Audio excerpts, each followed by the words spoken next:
ସହାୟତାର ହାତ ବଢ଼ାଇଲା ରୁଷ। ଯୋଗାଇବ ଅଧିକ ତେଲ ଓ ଗ୍ୟାସ୍।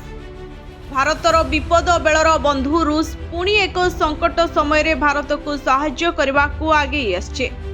ମଧ୍ୟପ୍ରାଚ୍ୟ ଯୁଦ୍ଧ ପ୍ରଭାବରେ ଯୋଗାଣ ପ୍ରଭାବିତ ହୋଇଥିବାରୁ ଭାରତରୁ ଅଧିକ ତେଲ ଓ ଗ୍ୟାସ୍ ପଠାଇବାକୁ ରୁଷ ପ୍ରସ୍ତୁତ ରହିଛି।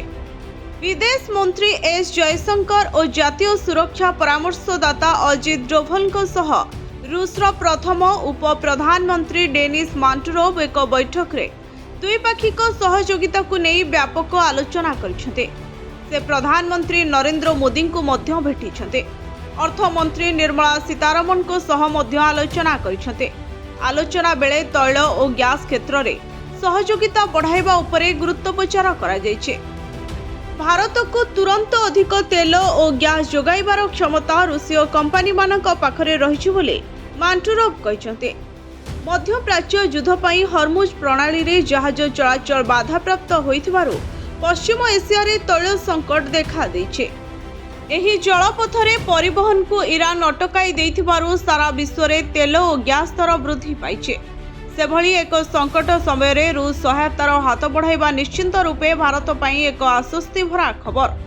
ଆଜି ମାଣ୍ଟୁରୋଭ ଓ ଜୟଶଙ୍କରଙ୍କ ମଧ୍ୟରେ ହୋଇଥିବା ବୈଠକରେ ବାଣିଜ୍ୟ, ଅର୍ଥନୀତି, ବିଜ୍ଞାନ, ପ୍ରଯୁକ୍ତି ଓ ସାଂସ୍କୃତିକ ସହଯୋଗିତା ବଢ଼ାଇବା ଉପରେ ଆଲୋଚନା ହୋଇଥିଲା।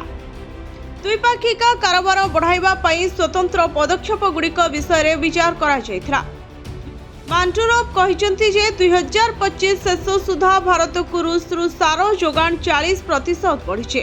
ଭାରତର ସାର ଆବଶ୍ୟକତା ପୂରଣ କରିବାକୁ ରୁଷ ପ୍ରସ୍ତୁତ ଥିବା ସେ କହିଛନ୍ତି। ବିଦେଶ ମନ୍ତ୍ରାଳୟ ପକ୍ଷରୁ କୁହାଯାଇଛି ଯେ ଉଭୟ ପକ୍ଷ ମଧ୍ୟରେ ବାଣିଜ୍ୟ, ଶିଳ୍ପ, ଶକ୍ତି, ସାର, ଯୋଗାଯୋଗ ଓ ପରିବହନକୁ ନେଇ ବିସ୍ତୃତ ଆଲୋଚନା ହୋଇଥିଲା।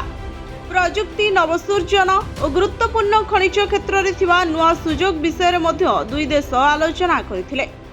ଗତ ବର୍ଷ ନୂଆଦିଲ୍ଲୀରେ ଅନୁଷ୍ଠିତ ହୋଇଯାଇଥିବା 23ତମ ରୁଷ ଭାରତ ବାର୍ଷିକ ସମ୍ମିଳନୀର ଫଳାଫଳ କାର୍ଯ୍ୟକାରିତାରେ ହୋଇଥିବା ଅଗ୍ରଗତିର ମଧ୍ୟ ସମୀକ୍ଷା କରାଯାଇଥିଲା।